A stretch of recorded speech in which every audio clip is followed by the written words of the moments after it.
Hey, Drifting Sand Exoticals. Um, have you ever found yourself always becoming friends with complainers? And you think, oh, I don't complain that much. Why am I always surrounded by people that just complain or talk about the negatives of the world, of politics, even like how women are still being kept down all the time? And I want you to think back. I think it's best to think back to your childhood because this may be the roots of the problem of why you're always around complainers. And maybe you find yourself trying to remind them of something positive, of what they should be grateful for, and it's like maybe they'll acknowledge it for 1 second, maybe they won't, and then they'll just go back to complaining. And one of the roots of this could be from childhood. It may be from your parents. Maybe they were even upwardly mobile or had more money and more opportunities over time, but no matter where they were, they just kept complaining. They would just complain about, and complaining without trying to find a solution is whining. So in reality, it's whining. Maybe they just complain all the time about money, and it's like, maybe something good happens, maybe they get a raise, and they just keep complaining about, oh, I can never get ahead. Oh, I try so hard, but they never recognize that they are in a better situation than they were. And this can go on to you of maybe you feel like you're constantly, every time you achieve something, you feel like it's just on to the next. Like, why can't I ever be happy with life? Why can't I ever be happy with where I am?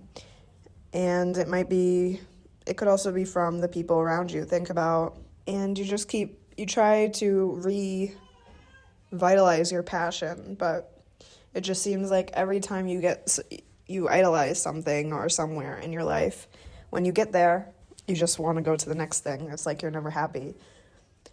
And this can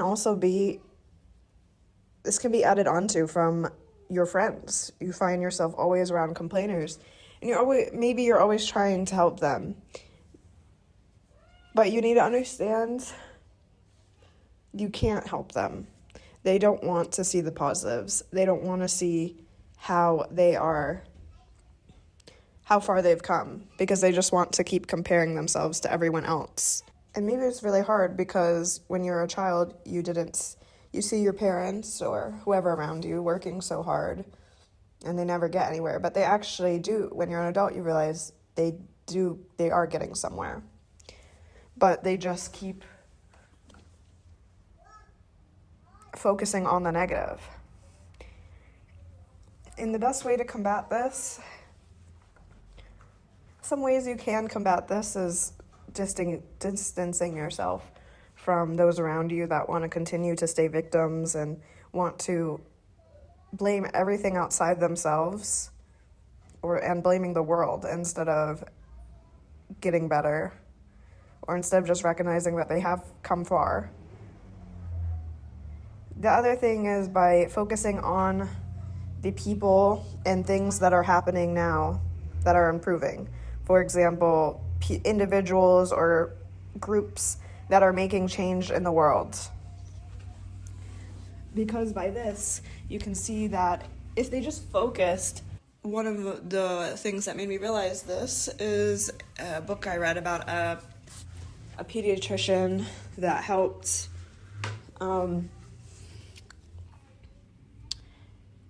further and helped implement screening for ACEs, which is adverse child experiences, in her community. And the thing is, she could have just said,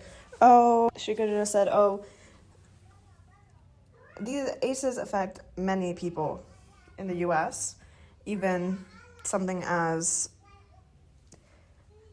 considered non-serious in our society as emotional neglect that many generations before did not pay attention to. They just they just insulated their emotions and built a wall. She could have said, well, almost everyone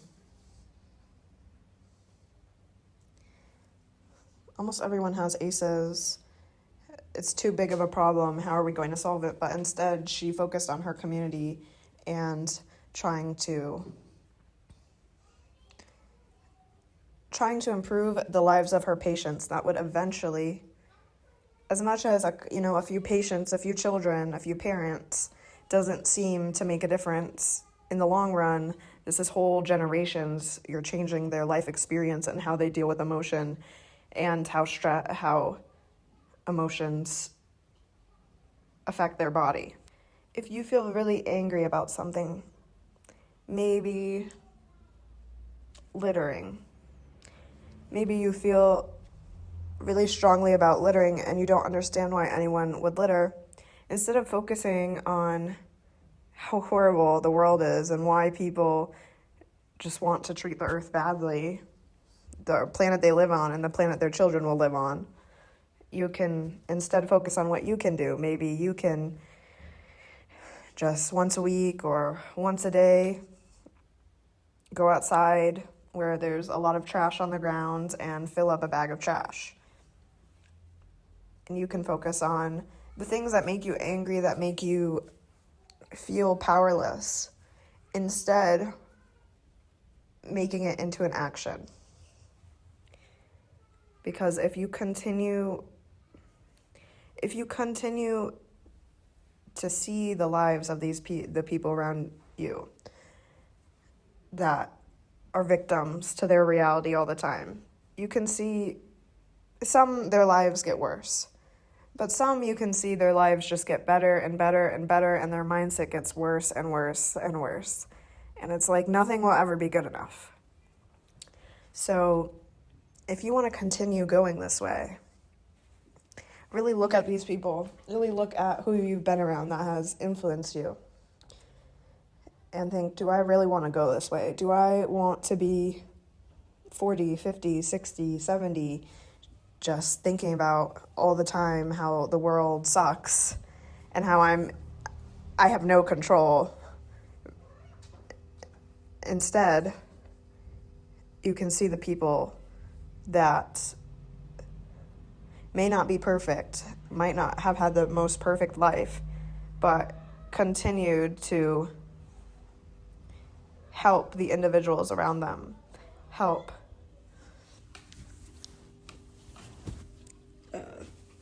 For example, I know there's mixed opinions on Mother Teresa,